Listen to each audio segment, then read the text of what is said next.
Welcome to अरियंत। आइए बच्चों, आज हम डिस्कस करेंगे अध्याय 6 चैप्टर नंबर 6 हम लोग पढ़ने वाले हैं। और आज का हमारा चैप्टर है विनिर्माण उद्योग पर, यानी कि हमें यह पढ़ना है विनिर्माण उद्योग किसे कहा जाता है और किसी भी अर्थव्यवस्था के आर्थिक विकास के लिए विनिर्माण उद्योगों की कितनी भूमिका रहती है। प्यारे बच्चों, सबसे पहले टॉपिक कवर करेंगे विनिर्माण उद्योग का अर्थ। तो सबसे पहले आप समझिए विनिर्माण। विनिर्माण का मतलब होता है किसी भी वस्तु का निर्माण करना। विनिर्माण का अभिप्राय क्या होगा? किसी भी वस्तु का निर्माण करना, उसे विनिर्माण कहा जाता है। और अगर विनिर्माण उद्योगों की बात की जाए तो ऐसे उद्योग जो कच्चे माल को, इस तरीके के उद्योग जो कच्चे माल को किसमें परिवर्तित कर देते हैं? पक्के माल में, या यूं कहा जा सकता है निर्मित माल में। यानी उन सभी उद्योगों को विनिर्माण उद्योग कहा जाता है जो कच्चे माल को पक्के माल या निर्मित माल में परिवर्तित करने का काम करते हैं। ऐसे सभी उद्योगों को विनिर्माण उद्योग की श्रेणी के अंतर्गत गिना जाता है। और बच्चों, आप सभी को पता है कि किसी भी वस्तु का डायरेक्ट निर्माण करना संभव नहीं होता है। हर वस्तु के लिए पहले कच्चा माल खरीदना पड़ता है और उस कच्चे माल के रंग, रूप, आकार, गुण, इन सब में परिवर्तित करके उसको निर्मित माल में तैयार किया जाता है।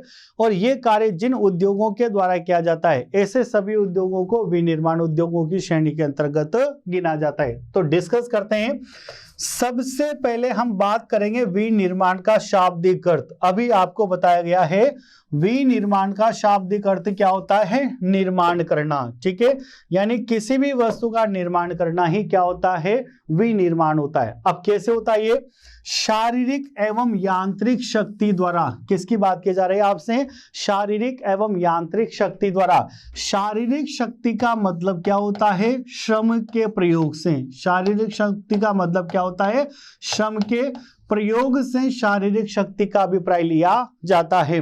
तो शारीरिक एवं यांत्रिक शक्ति द्वारा विभिन्न प्रकार की तकनीकों की सहायता से, क्योंकि आप जानते हो उत्पादन करने के लिए कई प्रकार की तकनीकी, कई प्रकार की मशीनों का प्रयोग किया जाता है, लेकिन उन मशीनों पर काम करने के लिए भी श्रम शक्ति की आवश्यकता होती है। इसलिए कहा गया है कि शारीरिक एवं यांत्रिक शक्ति द्वारा विभिन्न प्रकार की तकनीकों की सहायता से क्या करा जाता है?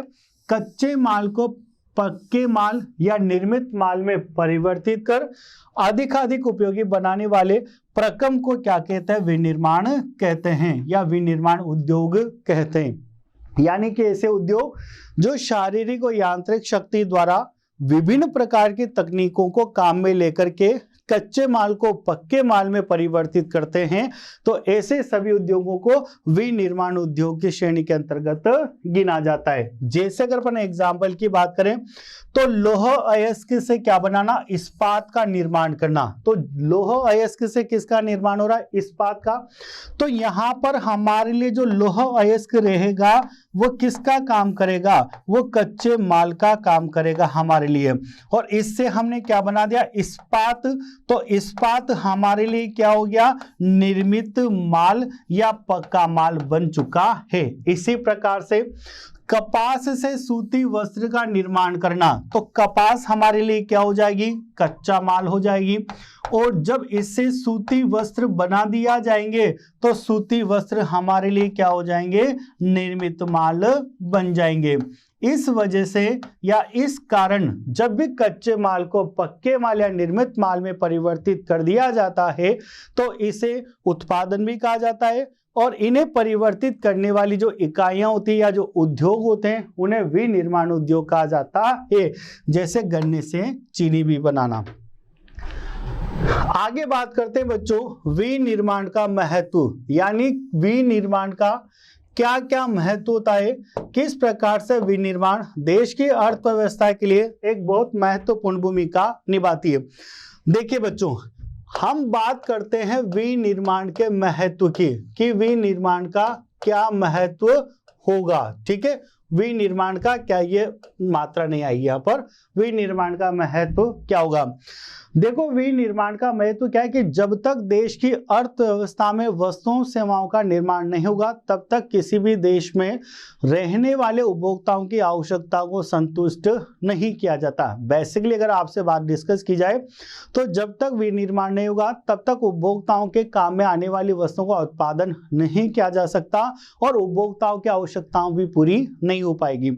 दूसरे महत्व की अगर अपन बात करें यहाँ पर तो विनिर्माण किसी भी देश के अर्थव्यवस्था के उत्पादन गतिविधि को बढ़ाता है, यानी देश का उत्पादन बढ़ता है।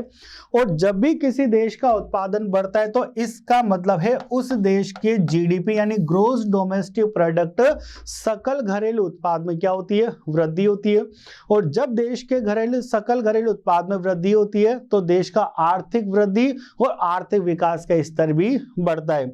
यानी देश में आर्थिक विकास का स्तर बढ़ाने के लिए विनिर्माण का होना काफी ज्यादा आवश्यक है। तीसरी बात अगर अपन करें तो विनिर्माण उद्योग क्या करते हैं, देश में रहने वाले लोगों को विभिन्न प्रकार का रोजगार उपलब्ध करवाते हैं, क्योंकि विनिर्माण उद्योगों को चलाने के लिए श्रम शक्ति की आवश्यकता होती है और श्रम शक्ति की आवश्यकता होने की वजह से इन विनिर्माण उद्योगों के द्वारा लोगों को रोजगार प्रदान किया जाता है। तो विनिर्माण उद्योगों के या विनिर्माण के देश की अर्थव्यवस्था में बहुत ही इंपॉर्टेंट स्थान रखा जाता है, जिसे कहा जाता है विनिर्माण का महत्व। अब बात करते हैं कौन कौन से महत्व है।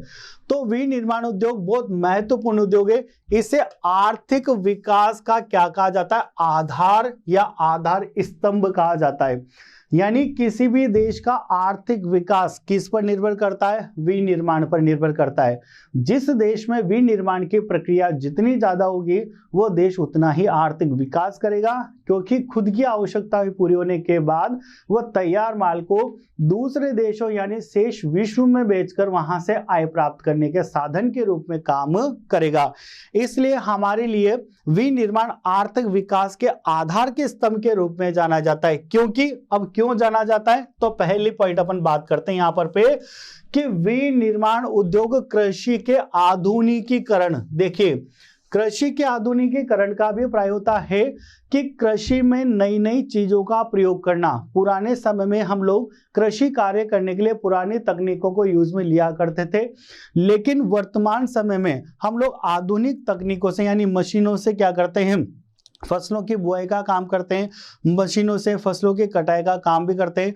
यानी वर्तमान समय में नई नई टेक्नोलॉजी को यूज में लेकर के वस्तुओं सेवाओं का उत्पादन करना ही कृषि का आधुनिकीकरण कहलाता है, जो हमारी अर्थव्यवस्था के लिए काफी ज्यादा आवश्यक है। तो देखिए बच्चों, लिखा हुआ है कि विनिर्माण उद्योग कृषि के आधुनिकीकरण में सहायक है, जो हमारी अर्थव्यवस्था का क्या है, आधार स्तंभ है।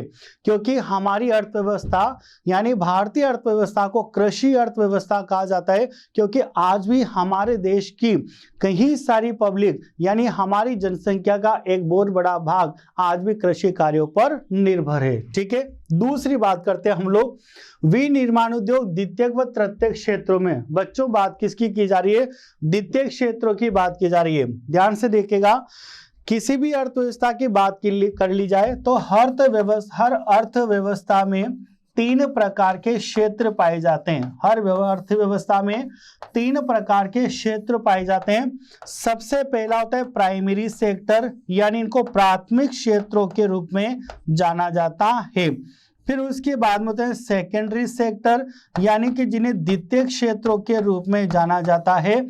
और सबसे लास्ट होता है सेकेंडरी सेक्टर, टर्सरी सेक्टर या सर्विस सेक्टर, जिन्हें तृतीयक क्षेत्रों के रूप में जाना जाता है। अब प्यारे बच्चों, अगर मैं आपसे यहां पर बात करूं तो प्राथमिक क्षेत्र को कृषि क्षेत्र कहा जा सकता है, क्योंकि प्राथमिक क्षेत्र में उन सारी चीजों को शामिल किया जाता है जो कृषि क्षेत्र से संबंधित होती है।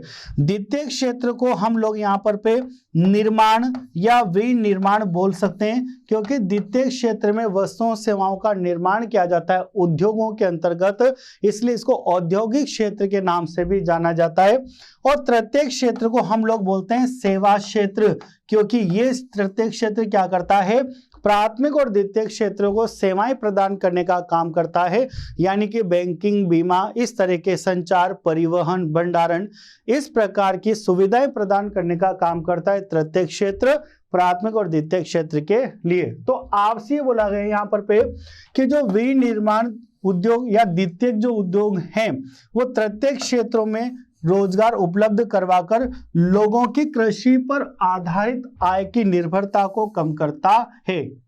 यानी हमारे देश में काफी सारे लोग कृषि पर निर्भर हैं, लेकिन हम जानते हैं कि अगर विनिर्माण उद्योगों को बढ़ा दिया जाए तो कई सारे लोग कृषि कार्य से किस पर शिफ्ट हो जाएंगे, विनिर्माण उद्योगों पर शिफ्ट हो जाएंगे। इसलिए लोगों की कृषि कार्य से आत्मनिर्भरता में थोड़ी कमी आएगी, क्योंकि ये सेक्टर वहां पर उनके लिए रोजगार प्रदान करने का काम करेगा। आगे बात करते हैं औद्योगिक विकास, यानी अगर हमारे देश का इंडस्ट्रियल सेक्टर डेवलप होगा, उद्योगों का क्या होगा, विकास होगा।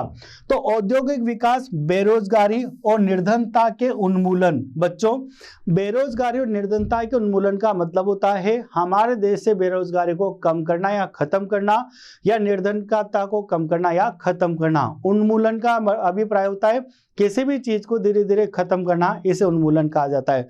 लेकिन ऐसा तभी होगा जब हमारे देश में औद्योगिक विकास बढ़ेगा, क्योंकि उससे लोगों को रोजगार मिलेगा और अपने आप ही बेरोजगारी और निर्धनता में कमी आना शुरू हो जाएगी।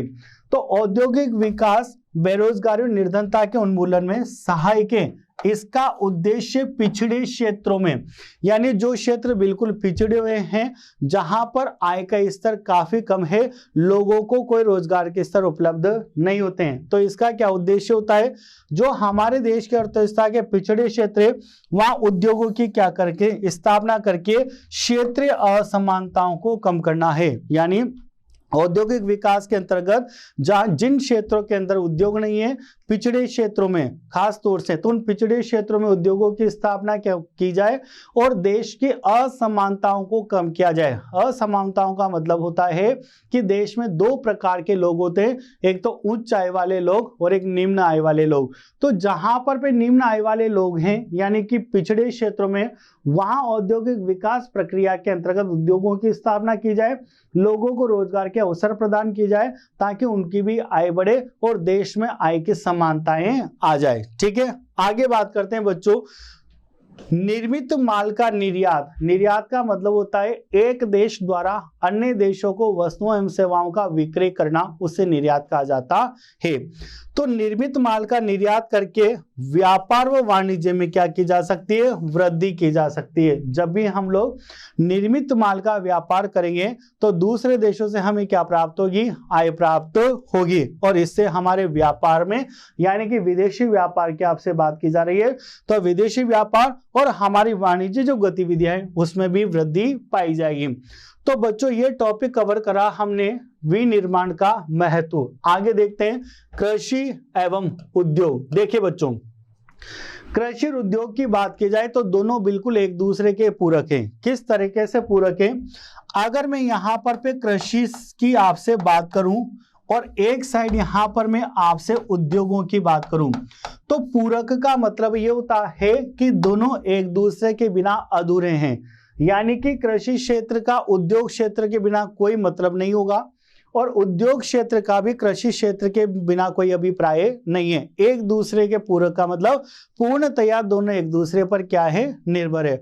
अब कैसे निर्भर है, आपको पता है कि कृषि क्षेत्र के अंतर्गत जब वस्तुओं सेवाओं का उत्पादन किया जाता है तो कृषि क्षेत्र में जो वस्तुएं निर्मित होती है वो केवल कौन से माल की फॉर्म में आती है, वो केवल कच्चे माल की फॉर्म में आती है। यानी कि कृषि क्षेत्र हमारे लिए केवल क्या बनाता है, कच्चा माल बनाता है। जबकि अगर अपन उद्योगों की बात करें तो उद्योग क्या करते हैं, किस कृषि क्षेत्र के द्वारा बनाए गए कच्चे माल को प्रयोग में लेकर के और उसको किस में परिवर्तित कर देते हैं, निर्मित माल या पक्के माल या बोल दीजिए तैयार माल में परिवर्तित कर देते हैं। यानी जब तक कृषि क्षेत्र नहीं होगा तब तक उद्योगों को कच्चे माल की प्राप्ति नहीं होगी और वो निर्मित माल नहीं बना पाएगा, और जब तक उद्योग नहीं होंगे तब तक कृषि क्षेत्र के कच्चे माल का कोई महत्व नहीं है। इसलिए कहा जाता है कि जो कृषि और उद्योग हैं दोनों एक दूसरे के पूरक होते हैं। तो देखिए बच्चों, यहां पर फर्स्ट लाइन में आपसे बोला गया है कि कृषि और उद्योग एक दूसरे पर निर्भर हैं। ऐसा भी कहा जा सकता है कि ये दोनों एक दूसरे के क्या हैं, पूरक हैं, यानी दोनों का एक दूसरे के बिना काम नहीं चलता। एक और बहुत से उद्योग जैसे कि चीनी मिल, वस्त्र मिल आदि, यानी अगर अपन और भी उद्योगों की बात करें, चीनी मिल की अगर बात की जाए आपसे, वस्त्र मिल की आपसे बात की जाए, तो कृषि संबंधित उत्पादों पर निर्भर है। चीनी मिल पूरी तरीके से कृषि संबंधी उत्पादों पर निर्भर है, क्योंकि चीनी का निर्माण किससे होता है, गन्ने से होता है, और गन्ना कृषि क्षेत्र के द्वारा उत्पादित किया जाता है। इस तरीके से चीनी मिल यानी चीनी बनाने वाली जो कंपनियां, जो मिल होती है, वो पूरी तरीके से कृषि क्षेत्र द्वारा उगाए गए गन्ने पर निर्भर करती है। वस्त्र मिल की बात करें तो वस्त्र यानी कपड़े, कपड़े जो बनाए जाते हैं वो किससे बनते हैं, कपास से बनते हैं। कपड़े किससे बनते हैं, कपास से बनते हैं। और चीनी किससे बनती है, गन्ने से चीनी का निर्माण किया जाता है। इसी प्रकार से वस्त्र का निर्माण किससे किया जाता है, कपास से, और कपास की खेती की जाती है, एग्रीकल्चर की जाती है। तो वस्त्र बनाने के लिए भी कपास का प्रयोग किया जाता है, और कपास एग्रीकल्चर सेक्टर से प्राप्त होती है। इसलिए कहा जाता है कि कृषि क्षेत्र और उद्योग क्षेत्र दोनों एक दूसरे पर निर्भर रहते हैं। आगे बात करते हैं, उदाहरण के लिए सूती वस्त्र मिलों के लिए कपास महत्वपूर्ण कच्चा माल है, यानी सूती वस्त्र बनाने वाली जो मिलें हैं उनके लिए कपास कच्चे माल के रूप में प्रयोग में ली जाती है, जो कि कृषि क्षेत्र के द्वारा निर्मित की जाएगी। बहुत से औद्योगिक उत्पाद जैसे उर्वरक, सिंचाई के लिए पंप, पीवीसी पाइप, ट्रैक्टर आदि उपकरण कृषि उत्पादकता को बढ़ाने में सहायक होते हैं। यानी ये सारे वो उपकरण हैं जो कृषि कार्य में प्रयोग में लिए जाते हैं, और इससे कृषि क्षेत्र की उत्पादकता में क्या होती है, वृद्धि होती है। आगे देखिए बच्चों, उद्योगों का वर्गीकरण। अब हम लोग एक टॉपिक स्टार्ट कर रहे हैं, उद्योगों का वर्गीकरण, और ये देखेंगे कि किस प्रकार से उद्योगों का वर्गीकरण किया जाता है। तो देखिए बच्चों, आगे बढ़ते हैं टॉपिक में। उद्योगों का वर्गीकरण निम्न आधार पर किया जा सकता है। सबसे पहला है प्रयोग किए गए कच्चे माल के आधार पर, यानी अगर अपन उद्योगों का वर्गीकरण करें तो सबसे पहले किसके आधार पर पढ़ेंगे, प्रयोग किए गए कच्चे माल के आधार पर। तो कच्चे माल के आधार पर जब प्रयोग किए जाते तो सबसे पहला जो उद्योग आता है वो कृषि आधारित उद्योग आते हैं। कौन से उद्योग आते हैं, कृषि आधारित उद्योग आते हैं। प्रयोग किए गए अगर आधार की अपन बात करते हैं तो अब देखिए, सूती वस्त्र की आपसे बात की जाए, ऊनी वस्त्र की बात की जाए, पटसन, रेशमी वस्त्र और रबड़ की बात की जाए, चाय, चीनी, कॉफी, इन खाद्य तेल, ये सब कृषि आधारित उद्योग है। यानी सूती वस्त्र, ऊनी वस्त्र, पटसन, रेशमी, रबड़, चीनी, चाय, कॉफी, खाद्य तेल, ये सब कौन से हैं, कृषि आधारित उद्योग हैं, जिन्हें प्रयोग किए गए कच्चे माल के आधार पर वर्गीकृत करा गया है। दूसरी अगर अपन बात करें खनिज आधारित उद्योग, तो देखते हैं कि खनिज आधारित उद्योग कौन कौन से होते हैं, जो खनिजों पर आधारित होते हैं, जैसे लोहा एवं इस्पात उद्योग, सीमेंट, एल्यूमिनियम, यांत्रिक उपकरण, पेट्रो रसायन, ये सब कौन से होते हैं, खनिज आधारित उद्योग होते हैं। यानी प्रयोग किए गए कच्चे माल के आधार पर हमने उद्योगों को दो भागों में, एक तो कृषि आधारित उद्योगों में और एक खनिज आधारित उद्योगों के अंदर डिवाइड कराए। इसके अंदर ये सारे उद्योग या काम आते हैं और इसके अंतर्गत सारी कोई गिना जाता है। आगे बात करते हैं अपन कच्चे माल के द्वारा निभाई गई भूमिका के आधार पर, यानी अगला उद्योगों का जो वर्गीकरण करा गया है वो किसके आधार पर किया गया है, कच्चे माल के द्वारा निभाई गई भूमिका, यानी किसी भी वस्तु के उत्पादन में कच्चा माल किस प्रकार से अपनी भूमिका निभाता है उसके आधार पर यहां पर उद्योगों का वर्गीकरण करा गया है, जिसमें सबसे पहला आता है आपके आधारभूत उद्योग। ठीक है, और आधारभूत उद्योग को इंग्लिश में कहा जाता है बेसिक और की इंडस्ट्रीज। अब देखिए आधारभूत उद्योग का क्या होते हैं कि वे उद्योग जो अपने तैयार उत्पादों की आपूर्ति दूसरे उद्योगों को कच्चे माल के रूप में करते हैं। यानी देखिए आधारभूत उद्योगों का मतलब क्या होता है, इस तरीके के उद्योग जो अपने कच्चे माल की पूर्ति किसी दूसरे उद्योगों को करते हैं उन्हें आधारभूत उद्योगों में गिना जाता है।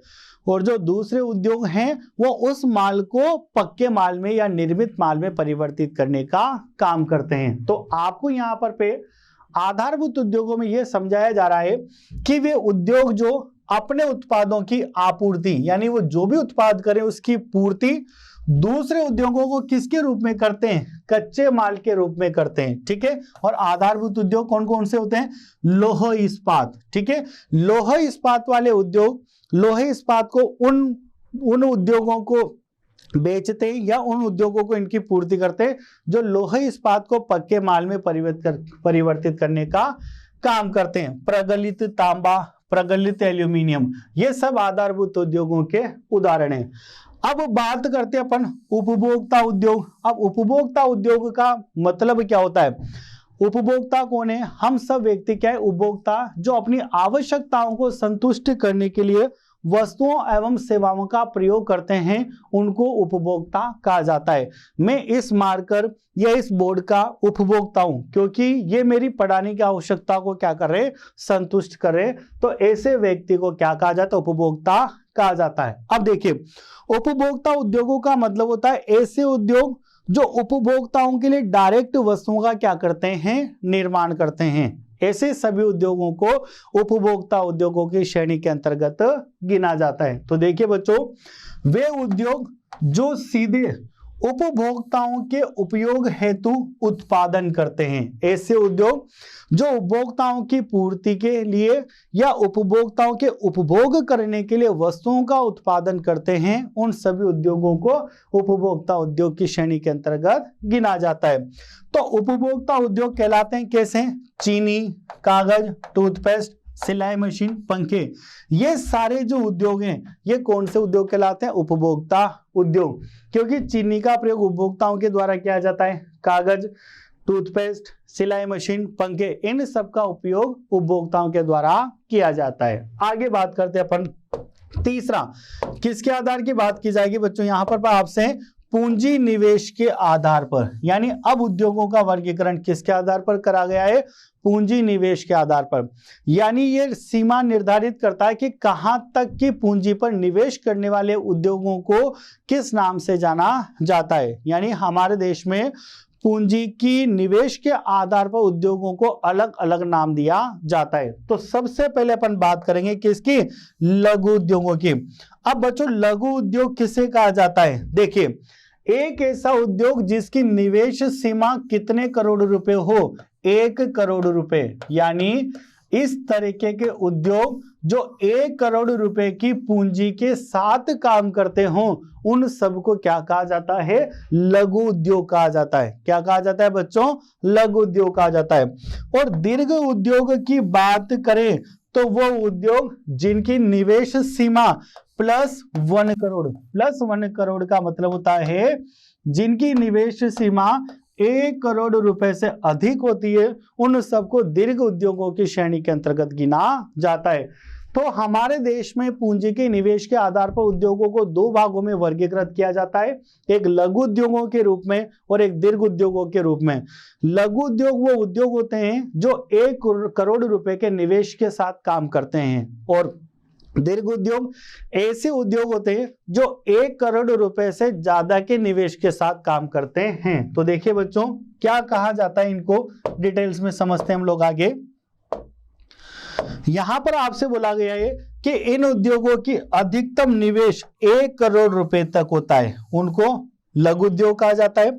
और दीर्घ उद्योगों में लिखा हुआ है कि इन उद्योगों में निवेश की सीमा 1 करोड़ रुपए से क्या होती है, अधिक होती है, उनको दीर्घ उद्योग कहा जाता है। एग्जाम के पॉइंट ऑफ व्यू से इंपॉर्टेंट पार्ट है। आगे बढ़ते हैं बच्चों, आगे किसके आधार पर बात की जा रही है आपसे, स्वामित्व के आधार पर। किसकी बात की जा रही है आगे आपसे, स्वामित्व के आधार पर। और हम ये देखेंगे कि स्वामित्व के आधार पर उद्योग कौन कौन से होते हैं। तो देखिए सबसे पहले स्वामित्व के आधार पर आपसे बात की जाएगी सार्वजनिक क्षेत्र के उद्योग, और दूसरी बात की जाएगी यहां से आपसे निजी क्षेत्र के उद्योग, और तीसरी बात है यहां पर संयुक्त उद्योग। यानी स्वामित्व के आधार पर अगर उद्योगों की बात की जाए बच्चों, तो स्वामित्व के आधार पर हम उद्योगों की यहां पर बात करेंगे। एक तो सार्वजनिक उद्योग, ए पॉइंट इसको अपन बोल सकते हैं, एक निजी क्षेत्र के उद्योग और एक संयुक्त उद्योग। अब बच्चों सार्वजनिक क्षेत्र के उद्योगों का अभिप्राय क्या होता है? सार्वजनिक क्षेत्र के उद्योग वो उद्योग होते हैं जो पूर्ण तरीके से सरकार के नियंत्रण में होते हैं। यानी ऐसे उद्योग जिनका स्वामित्व सरकार का होता है, जिन पर नियंत्रण सरकार के द्वारा किया जाता है, जिनका प्रबंधन सरकार के द्वारा किया जाता है। यानी अगर मैं यहां पर आपसे स्वामित्व की बात करूं तो स्वामित्व भी सरकार का होगा। अगर मैं आपसे अधिकार की बात करूं तो अधिकार भी यहां पर सरकार का होगा। अगर मैं आपसे प्रबंधन की बात करूं तो यहां पर प्रबंधन भी किसका होगा? सरकार का होगा। यानी सार्वजनिक उद्योग ऐसे उद्योग होते हैं जिन पर सरकार का ही स्वामित्व हो, सरकार का अधिकार हो और सरकार के द्वारा उनका प्रबंध किया जाता है। सारे निर्णय सरकार के द्वारा लिए जाते हैं कि कौन सी वस्तु का कितनी मात्रा में कैसे उत्पादन करना है, किसकी कीमत क्या रखनी है। इन सारे उद्योगों को सार्वजनिक क्षेत्र के उद्योगों के नाम से जाना जाता है।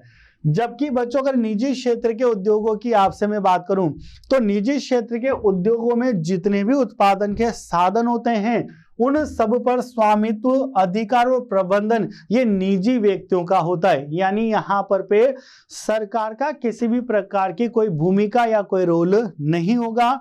इन निजी क्षेत्र के उद्योगों पर अधिकार केवल और केवल निजी क्षेत्र का होता है। यानी प्राइवेट सेक्टर के यहाँ पर राइट्स होते हैं अगर उत्पादन के साधनों की बात की जाए तो इन सब पर।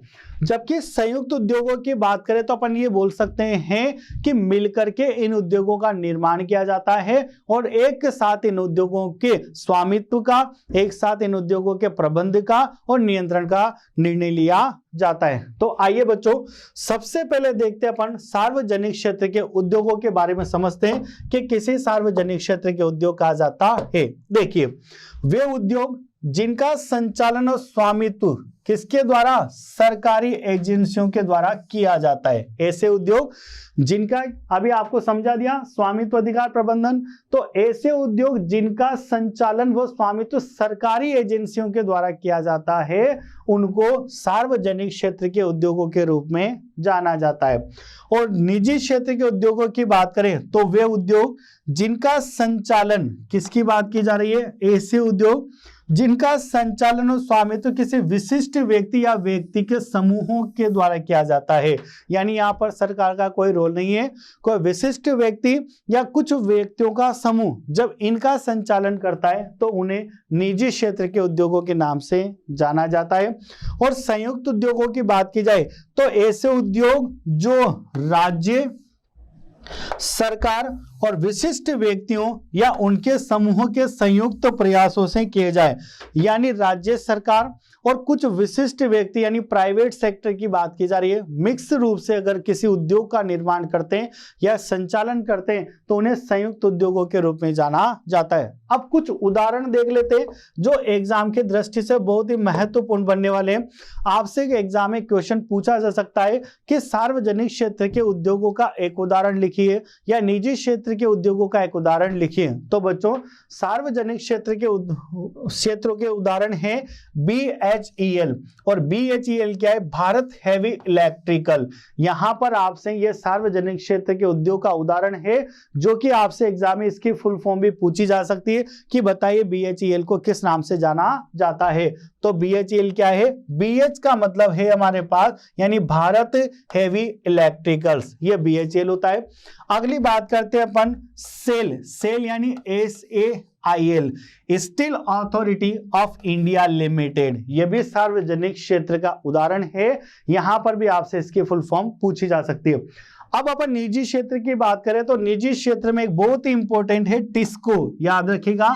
निजी क्षेत्र में बहुत ही एक इंपॉर्टेंट है टिस्को, और टिस्को की कई बार आपसे फुल फॉर्म पूछ ली जाती है। इसकी फुल फॉर्म होती है Tata iron steel and company, ठीक है। जैसे बजाज ऑटो लिमिटेड और डाबर उद्योग, ये सब क्या है, निजी क्षेत्र के उदाहरण है। और संयुक्त उद्योगों की बात करें तो ऑयल इंडिया लिमिटेड यानी OIL, ये दोनों यानी राज्य सरकार और निजी व्यक्ति दोनों ही मिलकर के इसका संचालन करते हैं, इसलिए संयुक्त उद्योगों की श्रेणी के अंतर्गत गिने जाते हैं। आगे देखते हैं बच्चों, एक और आता है सहकारी उद्योग। देखिए सहकारी उद्योग का मतलब क्या होता है कि वे उद्योग जिनका स्वामित्व और संचालन कच्चे माल की पूर्ति करने वाले उत्पादकों, यानी वो व्यक्ति जो केवल और केवल कच्चे माल बना करके बाजार में उसको बेचने का काम करते हैं, उन लोगों के द्वारा श्रमिकों या दोनों के हाथों से होता है। इन उद्योगों में संसाधनों का कोष संयुक्त होता है। यानी सहकारी उद्योग इस तरीके के उद्योग होते हैं जिसमें कच्चे माल बनाने वाले उत्पादक है ना, या फिर श्रमिक, या फिर दोनों ही मिलकर के इन उद्योगों का संचालन कर सकते हैं। और लाभ हानि का विभाजन समानुपातिक होता है, यानी जब कच्चे माल बनाने वाले व्यक्ति और श्रमिक आपस में मिलकर अगर इसका संचालन करते हैं तो उसे सहकारी उद्योगों की श्रेणी के अंतर्गत गिना जाता है। और जो भी लाभ हानि होती है उसको समानुपातिक, समानुपातिक का मतलब होता है कि बराबर अनुपात में उसको विभाजित कर लेते हैं।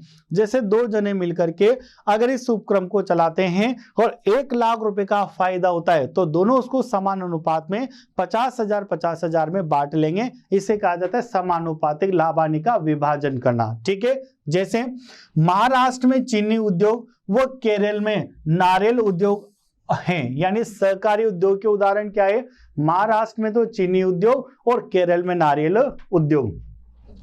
आगे बात करते हैं बच्चों कच्चे एवं तैयार माल की मात्रा तथा भार के आधार पर। अब अगला जो वर्गीकरण करा गया है उद्योगों का वो किसके रूप में किया जा रहा है, यहाँ पर पे कच्चे एवं तैयार माल की मात्रा तथा भार के आधार पर। तो सबसे पहला एक तो क्या है हमारे पास, भारी उद्योग, हेवी इंडस्ट्रीज। अब समझते हैं बच्चों भारी उद्योग क्या होता है, और दूसरे होते हैं यहाँ पर पे हल्के उद्योग यानी लाइट इंडस्ट्रीज। अब भारी उद्योगों का मतलब क्या दे रखा है कि वे उद्योग जिनमें विशाल मशीनों और भारी कच्चे माल का उपयोग भारी उत्पादों के उत्पादन में किया जाता है। देखिए बच्चों, कच्चे माल को तैयार करने के बिहार पर पे या उद्योगों के मात्रा उत्पादन के भार के बिहार पर पे यहाँ पर उद्योगों का भी 2 रूप में आपसे डिस्कस किया जा रहा है, एक तो भारी उद्योगों के रूप में और एक हल्के उद्योगों के रूप में। अगर हम भारी उद्योगों की बात करते हैं तो भारी उद्योगों में उन उद्योगों को गिना जाता है जो क्या करते हैं, विशाल मशीनों, भाई भारी उद्योग है ना तो बड़ी मशीनों का, डेफिनेटली बड़ी मशीनों का उनके द्वारा प्रयोग किया जाएगा उत्पादन करने के लिए। और भारी कच्चे माल का उपयोग भारी उत्पादों के उत्पादन में किया जाता है, ठीक है। उन्हें क्या कहा जाता है, भारी उद्योग कहलाते हैं। इसमें पूंजीगत उत्पाद शामिल होते हैं। देखो बच्चों, पूंजीगत उत्पाद का मतलब लिया जाता है मशीनों से, यानी उत्पादन करने वाले उपकरणों से लिया जाता है, जिसमें भूमि, भवन है ना, और मशीनें, उपकरण, कई सारी चीजें इन पूंजी उत्पाद के अंतर्गत गिनी जाती है। जैसे ऑटोमोबाइल्स और विनिर्माणक यंत्र, ये सब किसमें गिने जाते हैं, भारी उद्योगों की श्रेणी के अंतर्गत गिने जाते हैं। आगे आता है बच्चों हल्के उद्योग। अब हल्के उद्योग का मतलब आप लोग ऑलरेडी समझ गए होंगे कि जहां पर हल्के संयंत्रों का प्रयोग किया जाता है या हल्के उत्पादन सामग्री का निर्माण किया जाता है, उन्हें हल्के उद्योगों की श्रेणी के अंतर्गत गिना जाता है। तो वे उद्योग जो हल्की उपयोगी सामग्री का उत्पादन करते हैं हल्के उद्योग कहलाते हैं। जैसे इलेक्ट्रिकल उद्योग व खिलौना उद्योग आदि, यह सब हल्के उद्योगों की श्रेणी के अंतर्गत गिने जाते हैं। अब बात करते हैं बच्चों हम लोग कृषि आधारित उद्योगों की, यानी ऐसे उद्योग जो पूरी तरीके से केवल और केवल किस पर निर्भर होंगे, कृषि पर निर्भर होंगे, उन्हें कृषि आधारित उद्योग कहा जाता है। यानी ऐसे उद्योग जो वस्तुओं सेवाओं का उत्पादन तभी कर पाते हैं जब कृषि आधारित या कृषि आधारित चीजें उनको प्राप्त हो जाती है। तो ऐसे उद्योग जो पूरी तरीके से कृषि पर निर्भर हैं उत्पादन करने के लिए, उन्हें कृषि आधारित उद्योगों की श्रेणी में गिना जाता है। तो देखिए वे उद्योग जो कच्चे माल के लिए किस पर आश्रित हैं, कृषि पर आश्रित हैं, यानी ऐसे उद्योग जो कच्चे माल की प्राप्ति के लिए किस पर आश्रित हैं, कृषि क्षेत्र पर आश्रित हैं, उनको क्या कहा जाता है, कृषि आधारित उद्योग कहा जाता है। क्योंकि उद्योगों में वस्तुएं बनाने के लिए कच्चे माल की आवश्यकता पड़ती है और ऐसे उद्योग जिनको कच्चा माल केवल कृषि क्षेत्र से ही प्राप्त होना संभव है, उन्हें पूर्णतया क्या कहा जाता है, कृषि आधारित उद्योग। इन उद्योगों के अंतर्गत सम्मिलित किए जाने वाले सूती वस्त्र, क्योंकि बच्चों आपको पता है कि सूती वस्त्र की बात की जाए तो वैसे भी वस्त्र बनाने के लिए किसकी आवश्यकता पड़ती है, कपास की आवश्यकता पड़ती है। जब भी अपन वस्त्र बनाते हैं तो वस्त्र बनाने के लिए किसकी आवश्यकता होती है, कपास की आवश्यकता होती है। और कपास कौन से क्षेत्र से प्राप्त की जाती है, कपास कृषि क्षेत्र से ही प्राप्त की जा सकती है। इसलिए वस्त्र बनाने वाले जो उद्योग हैं वो कच्चा माल यानी कपास प्राप्त करने के लिए पूरी तरीके से कृषि क्षेत्रों पर निर्भर है। पटसन उद्योग ले लीजिए आप लोग, रेशम, ऊनी वस्त्र, चीनी तथा खाद्य तेल आदि उद्योग कृषि से प्राप्त कच्चे माल पर आधारित हैं, क्योंकि इन सभी उद्योगों को कच्चा माल कृषि क्षेत्र से ही प्राप्त होता है, इसलिए सब कृषि आधारित उद्योग कहलाते हैं। सबसे पहले अगर अपन वस्त्र उद्योग की बात करें, कृषि क्षेत्र में आधारित सबसे पहला क्या आता है हमारे पास, वस्त्र उद्योग। अगर अपन वस्त्र उद्योग की बात करें तो वस्त्र उद्योग के लिए किसकी आवश्यकता है, कच्चे माल की आवश्यकता है। कच्चा माल किसके रूप में काम करता है, कपास के रूप में काम करता है।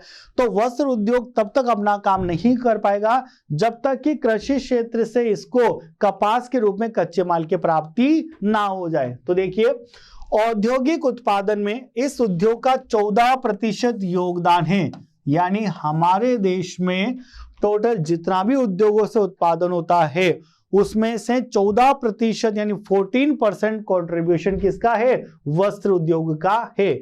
यह देश में एकमात्र उद्योग है जो आत्मनिर्भर और मूल्य श्रृंखला से पूर्ण है, यानी एक ऐसा उद्योग है वस्त्र उद्योग जो अपने आत्मनिर्भर है, यानी हमारे देश के वस्त्र उद्योग को चलाने के लिए हमें दूसरे देशों पर निर्भर नहीं रहना पड़ता है। क्यों नहीं रहना पड़ता, क्योंकि हमारे देश के अंदर जो वस्त्र उद्योग है उनको जिस रूप में कच्चे माल की आवश्यकता होती है कपास के रूप में, वो हमारे कृषि क्षेत्र के द्वारा पर्याप्त मात्रा में उत्पादित कर लिया जाता है। इसलिए हम इस वस्त्र उद्योग के संदर्भ में अन्य किसी देश पर निर्भर नहीं होते हैं। तो यह देश में एकमात्र उद्योग है जो आत्मनिर्भर है और मूल्य श्रृंखला से पूर्ण है, अर्थात कच्चे माल से लेकर उच्चतम अतिरिक्त मूल्य उत्पादन चक्र तक प्रत्येक वस्तु भारत में ही उत्पन्न कर ली जाती है, इसलिए आत्मनिर्भर उद्योग के रूप में जाना जाता है। अब सबसे पहले देखिए, यहां पर एक डायग्राम दिया गया है आपको, उस डायग्राम को आप देखना और समझने की कोशिश करना कि किस तरीके से चीज प्रक्रिया के अंतर्गत आती है और किस प्रकार से कपड़े का निर्माण किया जाता है। आगे देखिए बच्चों, हमारे पास आता है सूती वस्त्र उद्योग। अगला टॉपिक है सूती वस्त्र उद्योग। देखिए, सबसे पहली बात है कि हमारे देश में सूती वस्त्र मिल की जो स्थापना हुई है सबसे पहले 1854 के अंदर हुई है।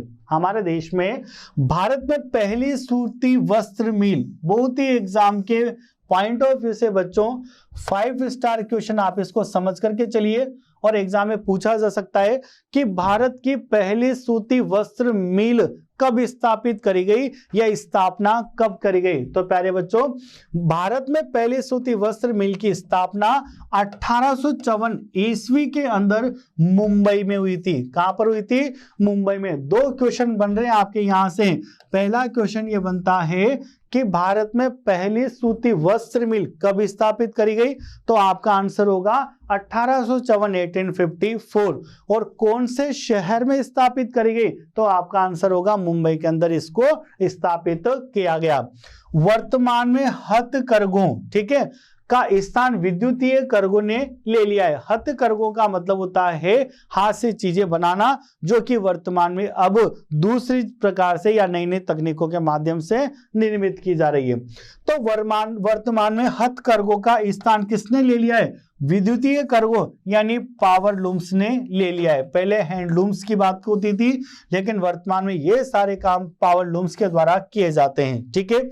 और मिलों का 80% निजी क्षेत्र में है, यानी अगर अपन बात करें तो वर्तमान में हथकरघों का स्थान विद्युतीय करघों ने लिया है और मिलों का 80% निजी क्षेत्र में, यानी 80% योगदान कौन किसका है? निजी क्षेत्रों का है। ठीक है, मुख्यतः उद्योग गुजरात के अंदर, यानी गुजरात एक इंडस्ट्रियल एरिया है पूरा, काफी सारे उद्योग गुजरात के अंदर है, महाराष्ट्र और तमिलनाडु में स्थित है। यानी भारत में ज्यादातर जो उद्योग है वो किन राज्यों के अंदर है?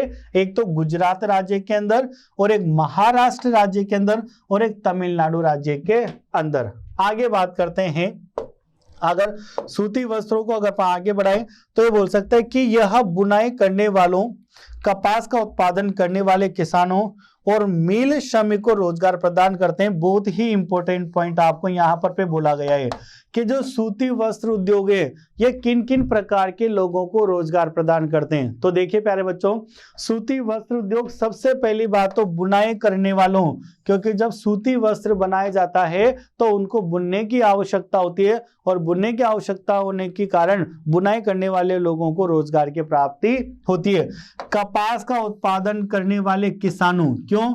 क्योंकि सूती वस्त्र बनाने के लिए किसकी आवश्यकता पड़ती है? कपास की आवश्यकता पड़ती है, और जो कपास उत्पादित करने वाले किसान हैं उनको सूती वस्त्र उद्योगों के थ्रू किसकी प्राप्ति होती है? रोजगारों की प्राप्ति होती है। और मिल श्रमिक, क्योंकि कपड़ा कहाँ बनता है? मिल में बनता है, तो ये मिल श्रमिकों को रोजगार प्रदान करने का कार्य भी करते हैं। यानी कि जो सूती वस्त्र उद्योग होते हैं वो बुनाई करने वालों को, कपास का उत्पादन करने वाले किसानों को और मिल श्रमिकों को रोजगार प्रदान करने का कार्य करते हैं, तथा रसायन मिलों, रंगाई उद्योगों और अभियांत्रिकी को सहायता प्रदान करने का कार्य करते हैं। ठीक है, तो ये सूती वस्त्र के बारे में बात हुई बच्चों। अगली बात करते हैं अपन पटसन या जूट उद्योग। पटसन बोल दीजिए या जूट बोल दीजिए, दोनों का मतलब यहाँ पर पे एक ही होगा। अब बच्चों हम पटसन उद्योग की बात करें तो भारत कच्ची पटसन यानी रॉ जूट, ठीक है, कच्ची पटसन की बात की जा रही है, और कच्ची पटसन को इंग्लिश में क्या कहा जाता है? रॉ जूट कहा जाता है। वह पटसन निर्मित सामान का सबसे बड़ा उत्पादक है। यानी हमारा देश विश्व में पटसन से संबंधित कच्चा माल या जूट से संबंधित कच्चा माल उत्पादन करने में विश्व में सबसे अग्रणी देश माना जाता है, क्योंकि यह इन वस्त्रों का या इन पटसन का सबसे बड़े उत्पादक देश के रूप में जाना जाता है, तथा बांग्लादेश के बाद विश्व का दूसरा सबसे बड़ा निर्यातक भी है। देखो बहुत ही इंपॉर्टेंट बात बच्चों आपको यहां पर बोली गई है, 5 स्टार टॉपिक है आपके। देखिए सबसे पहले पटसन या जूट उद्योगों के लिए क्या बोला गया है कि पटसन या जूट उद्योग या उत्पादन में भारत देश की विश्व का सबसे बड़ा उत्पादक देश माना जाता है। तो हम ये बोल सकते हैं कि भारत सबसे पहला स्थान रखता है जूट का उत्पादन करने में। लेकिन इतना ही नहीं, अगर अपन बांग्लादेश के बाद की बात करें तो पटसन के या जूट के निर्यातक में बांग्लादेश के बाद विश्व में हम कौन से स्थान पर हैं? दूसरे स्थान पर हैं। उत्पादक में हम लोग पहले स्थान पर हैं और निर्यात में विश्व में कौन से स्थान पर है? दूसरे स्थान पर। अब उत्पादक में पहले स्थान पर हैं जबकि निर्यात में दूसरे स्थान पर। ऐसा क्यों? क्योंकि बच्चों काफी सारी जूट जो उत्पादित होती है उसका प्रयोग हमारे देश के उद्योगों के द्वारा ही कर लिया जाता है कपड़ा बनाने में, और जो बाकी का बचता है फिर हम दूसरे देशों के अंदर उसको निर्यात करते हैं। इसलिए बांग्लादेश के बाद विश्व में पटसन या जूट की निर्यात में हमारे भारत का दूसरा स्थान पाया जाता है। पटसन उद्योग पश्चिम बंगाल में हुगली नदी के तट पर स्थित है। पटसन उद्योग कहां पर है? पश्चिम बंगाल में, ठीक है, पश्चिम बंगाल में कौन सी नदी के तट पर? हुगली नदी के तट पर स्थित है। क्वेश्चन बन सकता है आपके एग्जाम में कि पटसन उद्योग पश्चिम बंगाल में कहां पर स्थित है? तो कहां पर स्थित है? हुगली नदी के वहां पर स्थित है। ठीक है, पहली पटसन मिल, देखिए स्टार मार्क चल रहा है पूरा पेज। पहली पटसन मिल कलकत्ता के निकट सिरसा में 1859 ईस्वी में लाई गई थी। यानी जो पहली पटसन मिल है वो कोलकाता के अंदर सिरसा के अंदर कब लाई गई थी? 1859 ईस्वी में लाई गई थी।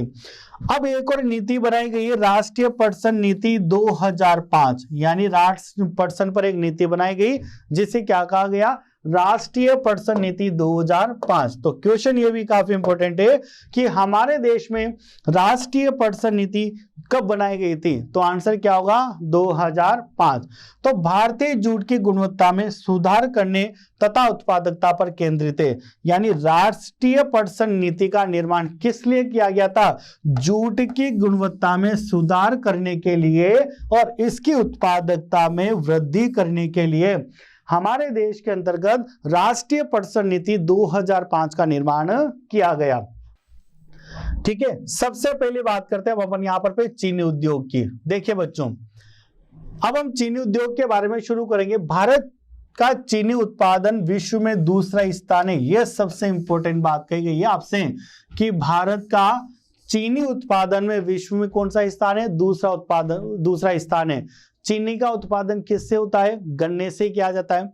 इसका मतलब तो फिर यह है कि गन्ने के उत्पादन में भी हमारा देश विश्व में देशों से काफी ज्यादा आगे होगा 100%। कि अगर आपका देश चीनी उत्पादन में विश्व में दूसरे स्थान रखता है तो आपको ये बात बहुत अच्छे से पता होना चाहिए कि चीनी का उत्पादन गन्ने से किया जाता है। इसलिए चीनी का उत्पादन गन्ने से किया जाता है और चीनी में दूसरा स्थान रखा जाएगा तो गन्ने में भी हम लोग दूसरे देशों के तुलना में काफी ज्यादा आगे होंगे। तो आपसे बात ये बोली गई है कि भारत का चीनी उत्पादन विश्व में दूसरा स्थान है और गुड़ व खांड सारी के उत्पादन में प्रथम स्थान है। देखिए, गुड़ में कौन सा स्थान है? प्रथम स्थान है। और खांड सारी के उत्पादन में भी प्रथम स्थान हमारे देश का माना जाता है। यानी चीनी उत्पादन में तो दूसरे स्थान पर और गुड़ और खांड सारी के उत्पादन में भारत पहले स्थान पर माना जाता है। प्रमुख चीनी मिलें उत्तर प्रदेश, बिहार, महाराष्ट्र और तमिलनाडु में। यानी हमारे देश में ज्यादातर जो चीनी मिलें हैं वो कहां पर स्थित है? उत्तर प्रदेश के अंदर, बिहार के अंदर, महाराष्ट्र के अंदर और तमिलनाडु के अंदर स्थित है। आगे बात करते हैं। हाल ही के वर्षों में दक्षिण और पश्चिम राज्यों में विशेष रूप से महाराष्ट्र में चीनी मिलों की संख्या में बढ़ोतरी हुई है। ऐसा इसलिए क्योंकि यहां पैदा होने वाले गन्ने में सुक्रोज की उपज की मात्रा उपस्थित है और अपेक्षाकृत ठंडी जलवायु भी एक लंबे पेरे सत्र को सुनिश्चित करती है। यानी इन राज्यों में चीनी मिलों की बढ़ोतरी होने के पीछे कारण आपको यहां पर क्लियर करा गया है। आगे देखते हैं बेटा, खनिज आधारित उद्योग। देखिए बच्चों, खनिज आधारित उद्योगों की बात करें तो ऐसे उद्योग जो पूरी तरीके से किस पर निर्भर है? खनिजों पर निर्भर है। उन्हें खनिज आधारित उद्योगों के नाम से जाना जाता है। ठीक है, यानी आप ये बोल सकते हो कि जिन उद्योगों को वस्तुओं का उत्पादन करने के लिए खनिज आधारित उद्योगों की आवश्यकता पड़ती है, ऐसे उद्योगों को खनिज आधारित उद्योगों की श्रेणी के अंतर्गत गिना जाता है। तो देखिए, वे उद्योग जो खनिज व धातुओं का प्रयोग कच्चे माल के रूप में करते हैं खनिज आधारित उद्योग कहलाते हैं। ऐसे उद्योग जो खनिज और धातुओं का प्रयोग किसके रूप में करते हैं? कच्चे माल के रूप में करते हैं, उन्हें खनिज आधारित उद्योगों के अंतर्गत गिना जाता है। जिससे पहले अगर अपन यहाँ पर बात करें लोहा एवं इस्पात उद्योग, सबसे पहले किसकी बात की जाए आपसे? लोहा एवं इस्पात उद्योग। तो देखिए बच्चों, यह एक आधारभूत उद्योग माना जाता है। लोहा और इस्पात उद्योग की बात की जाए तो इसे एक आधारभूत उद्योग की श्रेणी के अंतर्गत गिना जाता है। क्यों? क्योंकि यहाँ भारी, मध्यम और हल्के इनमें से बनी मशीनरी और इलेक्ट्रॉनिक सामानों के लिए इस पर निर्भर रहते हैं। ठीक है, आगे बात करते हैं। यह एक भारी उद्योग भी माना जाता है। अब ये कहा गया है कि पहले तो बोला कि आधार उद्योग भी माना जाता है, उसके पीछे आपको रीजन क्लियर कर दिया। क्यों? क्योंकि भारी, मध्यम और हल्के उद्योग इनसे बनी मशीनरी और इलेक्ट्रॉनिक सामानों के लिए इस पर निर्भर है। आगे ये बोला गया है कि इसको एक भारी उद्योग के रूप में भी जाना जाता है। क्यों? क्योंकि कच्चा माल और तैयार माल दोनों भार युक्त और आकार में बड़े होते हैं। यह एक सार्वजनिक क्षेत्र का उद्योग है। यानी कच्चा माल और एक तैयार माल काफी भार युक्त के रूप में उत्पादित होते हैं, इसलिए इसको एक भारी उद्योग के रूप में भी जाना जाता है। और सबसे लास्ट में एक स्पेशल बात कही गई है आपसे, वो क्या बोली गई है प्यारे बच्चों? कि यह एक सार्वजनिक क्षेत्र का उद्योग है। किसका उद्योग है? सार्वजनिक क्षेत्र का। और अभी आपको समझाया गया है कि सार्वजनिक क्षेत्र के उद्योग वो उद्योग होते हैं जिन पर स्वामित्व, अधिकार और नियंत्रण सरकार का होता है। इसलिए जो लौह इस्पात उद्योग है इन्हें सार्वजनिक क्षेत्र के उद्योगों के नाम से जाना जाता है। और यह उद्योग बड़ी संख्या में खनिज प्रधान क्षेत्रों में स्थापित होते हैं, जैसे छोटा नागपुर, पश्चिम बंगाल के पठारी क्षेत्र, झारखंड, ओडिशा, कर्नाटक और तमिलनाडु आदि के अंदर। चलिए बच्चों, अब टॉपिक को आगे बढ़ाते हैं। टॉपिक है हमारा एल्यूमिनियम प्रगलन। देखिए, एल्यूमिनियम प्रगलन के बारे में पढ़ते हैं हम लोग आगे। यह उद्योग भारत में धातु कर्म उद्योग के अंतर्गत लोहे के बाद दूसरा सबसे बड़ा उद्योग है। यानी हम ये कह सकते हैं कि भारत में लोहे के बाद जो दूसरा सबसे बड़ा उद्योग है वो किसको माना जाता है? एल्यूमिनियम प्रगलन को माना जाता है। ठीक है, आगे बढ़ते हैं। बॉक्साइट इस उद्योग का मूलभूत कच्चा पदार्थ है। यानी इस उद्योग के कच्चे पदार्थ के रूप में कौन काम करता है? बॉक्साइट काम करता है। ठीक है, यानी इस उद्योग के लिए जो कच्चा माल चाहिए उस कच्चे माल की फॉर्म को क्या कहा जाएगा? बॉक्साइट कहा जाता है, जो कि भारी गहरे लाल रंग की चट्टान जैसा होता है। इसके अतिरिक्त यह जंग अवरोधी उष्मा का सुचालक। बच्चों, उष्मा का सुचालक का मतलब होता है जिसमें उष्मा को आराम से प्रवाहित किया जा सके, उसे उष्मा का सुचालक कहा जाता है। लचीला तथा अन्य धातुओं के मिश्रण से अधिक कठोर बनाया जा सकता है। इसका प्रयोग किसमें किया जाता है? हवाई जहाज तथा तार बनाने में किया जाता है। यानी यूं कहा जा सकता है कि एल्यूमिनियम का प्रयोग किसके लिए? हवाई जहाज के लिए और तार बनाने के लिए किया जाता है। कई उद्योगों में इसका महत्व इस्पात के रूप में, जस्ते के रूप में, तांबा के रूप में एवं शीशे के विकल्प के रूप में प्रयोग होने से बड़ा है। और इस उद्योग की स्थापना के दो कारण हैं। सबसे पहला नियमित ऊर्जा की पूर्ति और दूसरा है कम कीमत पर कच्चे माल के सुनिश्चित उपलब्धता। यानी ये कहा गया है कि इस उद्योग की स्थापना के पीछे दो कारण हैं। सबसे पहला कारण नियमित ऊर्जा की पूर्ति और दूसरा यानी हमें क्या होती रहती है, हमारे देश के क्षेत्र में नियमित ऊर्जा की पूर्ति होती रहती है। इसलिए एल्यूमिनियम प्रगलन की स्थापना या इसको बनाने का काम किया जाता है। और दूसरी बात है कि कम कीमत पर कच्चे माल की सुनिश्चित उपलब्धता। यानी बनाने के लिए जो कच्चा माल चाहिए, जो बॉक्साइट के रूप में जाना जाता है, उसकी आराम से कम कीमत पर हमें उपलब्धता प्राप्त हो जाती है। और भारत में बात करें तो भारत में एल्यूमिनियम प्रगलन संयंत्र कहां पर पे? संयंत्र का मतलब होता है कि एल्यूमिनियम प्रगलन कहां पर निर्माण होता है, कहां पर इसकी इंडस्ट्री या कहां पर इसकी मशीनें लगी हुई है।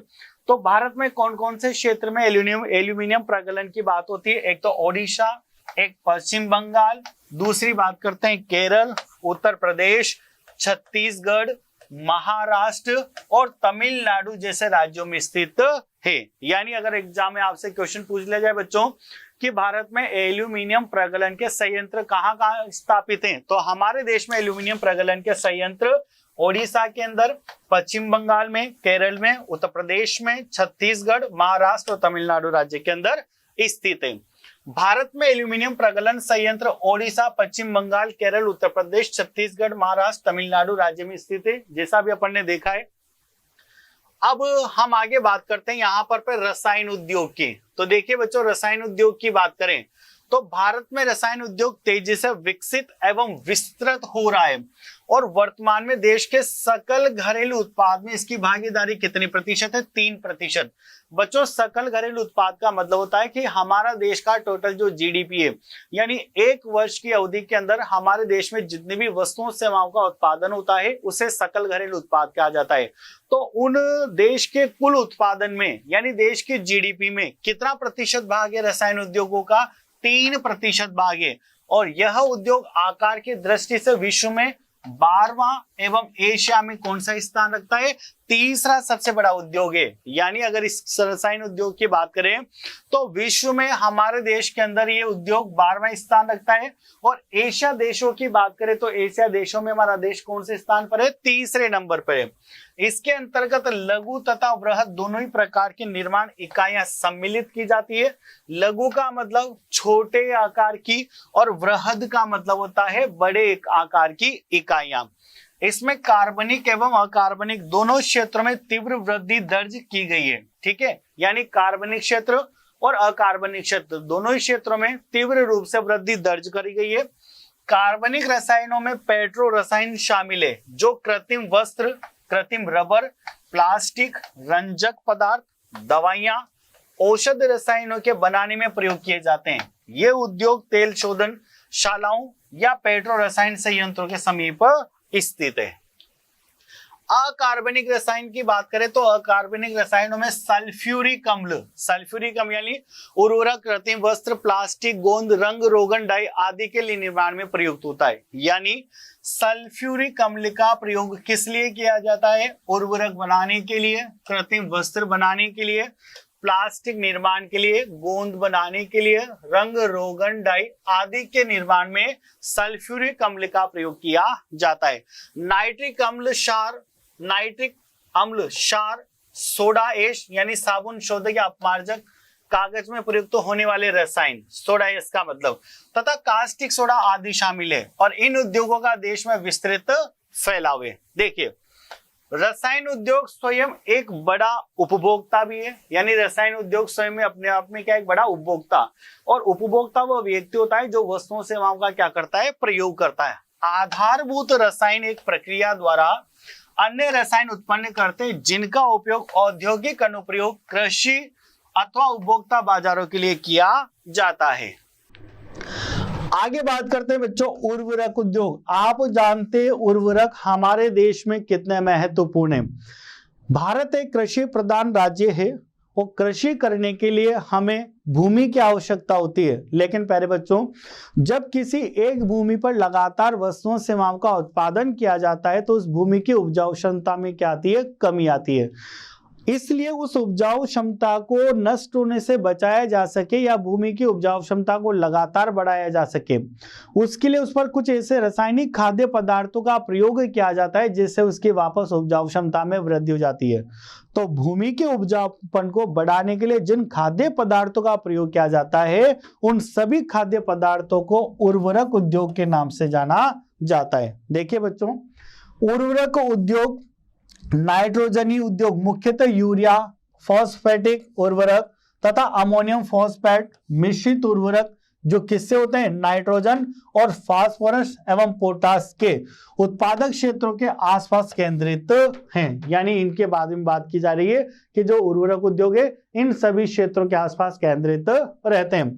भारत में पोटाश उर्वरक का पूरी तरीके से आयात किया जाता है। यानी ये कह सकते हो आप कि हमारे देश के अंदर पोटाश उर्वरक का पूरी तरीके से आयात, यानी दूसरे देशों पर हम लोग निर्भर हैं।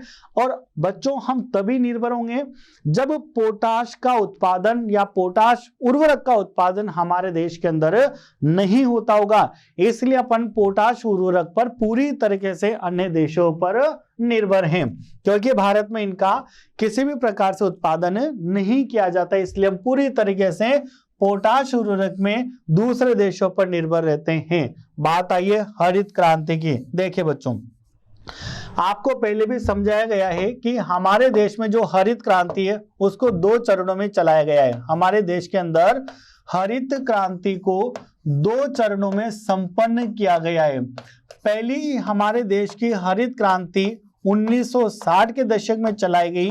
फिर उसके बाद दूसरी हरित क्रांति की शुरुआत 1970 के दशक में हुई। जब 1960 में हरित क्रांति की शुरुआत करी गई तो हरित क्रांति का मेन उद्देश्य यह था कि HYV सीड्स उपलब्ध करवाना, यानी जो फार्मर्स हैं उन फार्मर्स को हाई यील्ड वैरायटीज यानी उच्च किस्म के बीजों को उपलब्ध करवाना, ताकि काफी कम समय में ज्यादा मात्रा में अधिक गुणवत्ता के साथ वस्तुओं का उत्पादन किया जा सके कृषि कार्य के अंतर्गत। लेकिन जब 1960 के दशक में पहली बार इसको शुरू करा गया तो देश के सभी किसानों को इसके बराबर रूप से एडवांटेज नहीं मिल पाए। तो बाद में जब 1970 के दशक में इसको शुरू करा गया तो फिर इसमें काफी सारे किसानों को शामिल करा गया और लगभग देश के सभी राज्यों को इसके फायदे पहुंचाए गए। ठीक है, और हरित क्रांति सबसे ज्यादा जो सक्सेस हुई है वो गेहूं और चावल पर हुई है। और इन दोनों की भी अगर तुलना की जाए तो इनमें भी सबसे ज्यादा सक्सेस किस पर हुई है? गेहूं पर हुई है। इसलिए हरित क्रांति को आप लोग गेहूं क्रांति के नाम से भी बोल सकते हो, या इसको गेहूं क्रांति के रूप में भी जाना जाता है। तो बच्चों, हरित क्रांति के पश्चात ये उद्योग किसकी बात की जा रही है? उर्वरक उद्योगों की बात की जा रही है। हरित क्रांति के पश्चात ये उद्योग देश के अनेक भागों में फैलाया गया, क्योंकि हरित क्रांति में इनकी शुरुआत करी गई थी। उर्वरक उत्पादन में उर्वरक उत्पादन की बात की जाए तो कौन कौन? गुजरात, तमिलनाडु, उत्तर प्रदेश, पंजाब और केरल कुल उत्पादन का 50% उत्पादित करते हैं। यानी हमारे देश में जो 100% उर्वरक का उत्पादन होता है, उस 100% उर्वरक के उत्पादन में से 50% उत्पादन केवल कुछ ही राज्यों के द्वारा कर लिया जाता है। और वो राज्य कौन कौन से? गुजरात, तमिलनाडु, उत्तर प्रदेश, पंजाब और आंध्र प्रदेश। ये ऐसे पंजाब और केरल, ये कुछ ऐसे राज्य हैं जो टोटल 50% अकेले उत्पादित कर लेते हैं। इसके अतिरिक्त आंध्र प्रदेश है, ओडिशा है, राजस्थान, बिहार, कर्नाटक, असम, पश्चिम बंगाल, गोवा, दिल्ली, मध्य प्रदेश तथा कर्नाटक हैं जो बाकी के उर्वरक का उत्पादन करते हैं। ठीक है, देखिए बच्चों, आगे बात करते हैं अपन किसकी? सीमेंट उद्योग की बात करते हैं। ठीक है, आप जानते हो सीमेंट का प्रयोग किस लिए किया जाता है? मकानों की चुनाई में सीमेंट का प्रयोग किया जाता है, प्लास्टर करने के लिए सीमेंट का प्रयोग किया जाता है। यानी सीमेंट के कई सारे काम होते हैं, इसलिए अपन बात कर रहे हैं यहाँ पर किसकी? सीमेंट उद्योग की बात करने वाले हैं। ठीक है, इस उद्योग में भारी व स्थूल कच्चे माल, क्योंकि सीमेंट बनाने के लिए किसकी आवश्यकता होती है? कच्चे माल की आवश्यकता होती है। और कच्चे माल में सबसे फेमस कौन? चूना पत्थर। चूना पत्थर से सीमेंट का निर्माण किया जाता है। तो इस उद्योग को चलाने के लिए कच्चे माल के रूप में एक तो चूना पत्थर यूज में लिया जाता है, एक सिलिका प्रयोग में लिया जाता है और एक जिप्सम की आवश्यकता होती है। यानी सीमेंट निर्माण करने के लिए चूना पत्थर, सिलिका और जिप्सम की आवश्यकता में पड़ती है। रेल परिवहन के अतिरिक्त इसमें कोयला और विद्युत ऊर्जा भी आवश्यक है। क्या बोला गया आपसे? रेल परिवहन के अतिरिक्त इसमें कोयला तथा विद्युत ऊर्जा भी आवश्यक है। इस उद्योग की इकाइयां गुजरात में लगाई गई है और 1914 में भारत में संगठित रूप से सीमेंट तैयार करने का प्रयास किया गया। यानी जो सीमेंट उत्पादित करने का प्रयास करा जा रहा है हमारे देश में संगठित रूप से, वो 1914 से किया जा रहा है। अब बात करते हैं बच्चों मोटर गाड़ी उद्योग की। देखिए, मोटर गाड़ी उद्योग की बात करें तो भारत में 15 वर्षों से भी कम समय में इस क्षेत्र में अभूतपूर्व प्रगति हुई है। यानी अगर हम हमारे देश के मोटर गाड़ी उद्योग की बात करें तो हमारे देश के मोटर गाड़ी उद्योग में केवल 15 वर्षों के अंदर कैसी प्रगति बताई जा रही है? अभूतपूर्व प्रगति हुई है, यानी काफी ज्यादा प्रगति हुई है। प्रत्यक्ष विदेशी निवेश जिसको कहा जाता है फॉरेन डायरेक्ट इन्वेस्टमेंट, और प्यारे बच्चों फॉरेन डायरेक्ट इन्वेस्टमेंट को रिप्रेजेंट किया जाता है एफडीआई, यानी शॉर्ट फॉर्म होती है इसकी। तो प्रत्यक्ष विदेशी निवेश के कारण नई तकनीक ने इस उद्योग को विश्वसनीयता विकास में नया स्थान दिया है, यानी विश्व स्तरीय विकास में नया स्थान दिया है। इस कहने का मतलब ये है कि मोटर गाड़ी उद्योग में हमारे देश का प्रत्यक्ष विदेशी निवेश करा है, इसलिए नई तकनीक ने इस उद्योग को विश्व स्तरीय विकास में क्या दिया है? नया स्थान दिया है। अब देखिए, यह उद्योग गुड़गांव, और प्यारे बच्चों बहुत ही फेमस जगह गुड़गांव यानी गुरुग्राम, मुंबई, पुणे, चेन्नई, कोलकाता, लखनऊ, इंदौर, हैदराबाद, जमशेदपुर, दिल्ली और बेंगलुरु के आसपास स्थित है। यानी अगर मोटर गाड़ी उद्योग की बात करें तो हमारे देश में मोटर गाड़ी उद्योग कौन कौन से क्षेत्रों में? गुड़गांव यानी गुरुग्राम के अंदर है, मुंबई, पुणे, चेन्नई, कोलकाता, लखनऊ, इंदौर, हैदराबाद, जमशेदपुर, दिल्ली और बेंगलुरु के आसपास स्थित है, जहां पर मोटर गाड़ी उद्योग का स्थित है, यानी जहां पर मोटर गाड़ी का निर्माण किया जाता है। ठीक है, वर्तमान में सवारी कारों के 15, व्यावसायिक वाहनों के 9 तथा दुपहिया एवं तिपहियों के 9 कारखाने स्थित हैं। यानी ये कहा गया है कि हमारे देश के अंदर सवारी कारों के तो 15 और व्यावसायिक वाहनों का जिनसे व्यवसाय किया जाता है 9, और जो दुपहिया और त्रिपहिया है उनके 9 कारखाने स्थित हैं। आगे बात करते हैं सूचना प्रौद्योगिकी एवं इलेक्ट्रॉनिकी उद्योग। देखिए बच्चों, सूचना प्रौद्योगिकी यानी इंफॉर्मेशन टेक्नोलॉजी से संबंधित है।